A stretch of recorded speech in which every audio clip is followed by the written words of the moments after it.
اب یہاں پر ایک اور بات جو عمومی طور پر روافض صحابہ اکرام پر اعتراضات کرتے ہیں کہ فلاں نے اپنی زندگی میں یہ عمل کیا تھا، فلاں نے یہ کیا تھا، تو یاد رکھیے کہ جب اللہ تعالیٰ نے ان کے لیے اہل جنت ہونے کا اعلان کر دیا اپنے محبوب کی زبان اقدس سے، تو اللہ تعالیٰ نے جو ان سے بشری تقاضوں کے تحت لغزشیں واقع ہوئیں یا ان سے طبعی تقاضوں کے تحت غلطیاں ہوئیں یا گناہ کا صدور ہوا، تو اللہ تعالیٰ نے وہ بھی گویا کہ معاف فرما دیا۔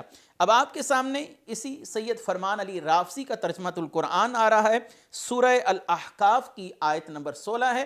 اللہ تعالیٰ ارشاد فرماتے ہیں وَنَتَجَاوَزُ عَنْ سَيِّئَاتِهِمْ فِي أَصْحَابِ الْجَنَّةِ، کہ ہم بہشت کے جانے والوں میں ہم ان کے گناہوں سے درگزر کریں گے، یعنی اللہ تعالیٰ جن لوگوں کے لیے جنت میں جانا یقینی ہوگا، اللہ تعالیٰ ان کی تمام لغزشیں، خطائیں، صغائر اور کبائر تمام کو درگزر فرما دے گا۔ تو معلوم ہوا کہ ایسے صحابہ اکرام جن کے لیے جنتی ہونا رسول اللہ صلی اللہ علیہ وسلم کی زبان سے اس حد تک یقینی ہو چکا ہے، جس کا تذکرہ اہل سنت کی عقائد کی کتابوں میں موجود ہے۔ اس لیے ہمارے عقائد کے ائمہ اکرام نے ان 10 صحابہ اکرام کے یقینی طور پر جنتی ہونے کی تصریح فرمائی ہے۔ اہل سنت کی مشہور عقیدے کی کتاب اب آپ کے سامنے آ رہی ہے، عقائد نصفی، اور عقائد نصفی کے مصنف ہیں امام نجم الدین ابو حفص عمر بن محمد نصفی، جن کا وصال ہے 735 ہجری۔ آپ کیا فرماتے ہیں؟ آپ کہتے ہیں وَنَشْهَدُ بِالْجَنَّةِ لِلْعَشَرَةِ الْمُبَشَّرَةِ الَّذِينَ بَشَّرَهُمُ النَّبِيُّ بِالْجَنَّةِ، ہم اہل سنت یہ گواہی دیتے ہیں جنتی ہونے کی ان 10 صحابہ کرام کے لیے جنہیں رسول اللہ صلی اللہ علیہ وسلم نے دنیا میں جنت کی بشارت دی۔ یہ اہل سنت کا اتنا مشہور اور معروف عقیدہ ہے، اس شخص نے اتنا بلند بانگ دعویٰ، یقینی سی بات ہے جہالت کی بنا پر کیا کہ رسول اللہ صلی اللہ علیہ وسلم سے 10 صحابہ کا جنتی ہونا یقینی ہے، اور جب کسی کا جنتی ہونا یقینی ہو تو اس کا صاحب تقویٰ ہونا بھی یقینی ہے، اور اللہ تعالیٰ نے اس کی گویا کہ لغزشیں بھی معاف فرما دی ہیں۔ اب آتے ہیں دوسری روایت کی طرف کہ حضرت ابو بکر صدیق رضی اللہ تعالیٰ عنہ کے لیے رسول اللہ صلی اللہ علیہ وسلم نے کیا مزید خوشخبری اور مزید کیا انعام ارشاد فرمایا۔ سیدنا ابو بکر صدیق رضی اللہ تعالی عنہ کے حوالے سے یہ حدیث موجود ہے صحیح بخاری میں، حدیث کا نمبر ہے 3666۔ سیدنا ابو ہریرہ رضی اللہ تعالیٰ عنہ فرماتے ہیں کہ نبی کریم صلی اللہ علیہ وسلم نے ارشاد فرمایا کہ جو شخص نمازیوں میں سے ہوگا اسے جنت کے اس دروازے سے بلایا جائے گا جس کو باب الصلاۃ کہتے ہیں، اور جو شخص مجاہدین میں سے ہوگا اسے اس دروازے سے بلایا جائے گا جسے باب الجہاد کہتے ہیں۔ جو اہل صدقہ سے ہوگا اس کو بھی اسی طرح اس دروازے سے بلایا جائے گا جو اس کے لیے مختص کیا گیا، اور جو روزے دار ہوگا اس کو بھی باب الریان سے بلایا جائے گا۔ سیدنا ابو بکر صدیق رضی اللہ تعالی عنہ نے کیا ارشاد فرمایا؟ وقال هل يدعى منها كلها احد یا رسول اللہ؟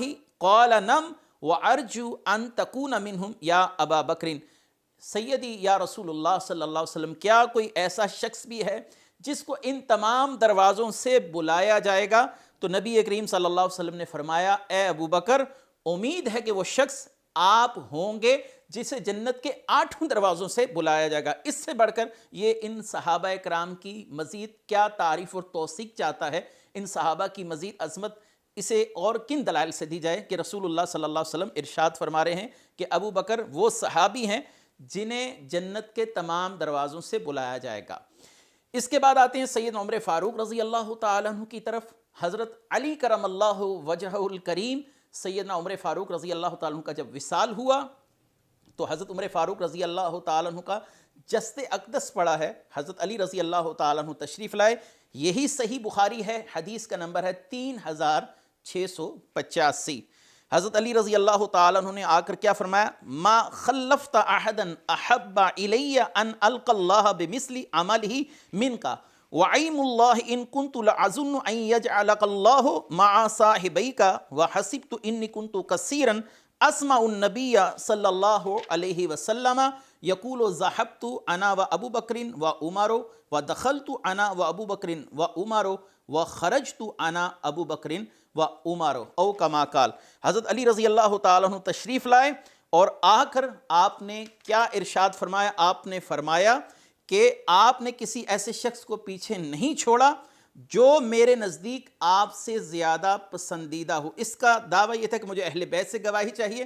میں مولا علی سے صحیح بخاری سے گواہی نقل کر رہا ہوں کہ آپ کے بعد میرے لیے کوئی ایسا شخص نہیں ہے جو آپ سے زیادہ میرے لیے پسندیدہ ہو، اور میں یہ خواہش کرتا ہوں کہ آپ کی طرح عمل کرتے ہوئے اللہ سے جا ملوں.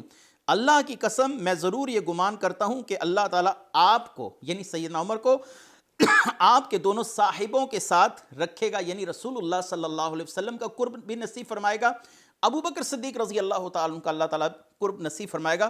اور میرا یہ گمان ہے اس وجہ سے ہے کہ میں نے کئی مرتبہ رسول اللہ صلی اللہ علیہ وسلم کو یہ فرماتے ہوئے سنا کہ میں ابو بکر اور عمر گئے، میں ابو بکر اور عمر آئے، میں اور ابو بکر عمر نکلے. یعنی رسول اللہ صلی اللہ علیہ وسلم جب بھی اپنا تذکرہ فرماتے ساتھ شیخین کریمین کا تذکرہ فرماتے. اللہ تعالیٰ آپ کو ان دونوں کے ساتھ ہی رکھے گا، قبر میں بھی اور حشر میں بھی، جیسا کہ دوسری احادیث اس پر دلالت کرتی ہیں. تو شیخین کا جنتی ہونا قرآن سے ان کے مقام و مرتبے کی مزید ہم نے توثیق پیش کی بخاری کی 2 روایات سے. اب آخر میں اس نے کہا کہ اگر کوئی اہل بیت سے شیخین کریمین کی جو خلافت ہے اس کو برحق ثابت کر دے تو اگر میں انکار کروں تو میں کافر ہو جاؤں گا. لیجئے مولا علی کرم اللہ وجہ الکریم کی گواہی، وہ بھی سند صحیح کے ساتھ. حضرت علی رضی اللہ تعالیٰ عنہ ممبر رسول پر تشریف لائے. مجمع الزوائد ہے، حدیث کا نمبر ہے 8908. حضرت علی رضی اللہ تعالیٰ عنہ کیا فرماتے ہیں؟ قبض رسول اللہ صلی اللہ علیہ وسلم واستخلف ابو بکر فعمل بعملہ وصار بسیرتہ حتی قبضہ اللہ علی ذالک ثم استخلف عمر فعمل بعملہما وصار بسیرتہما حتی قبضہ اللہ علی ذالک.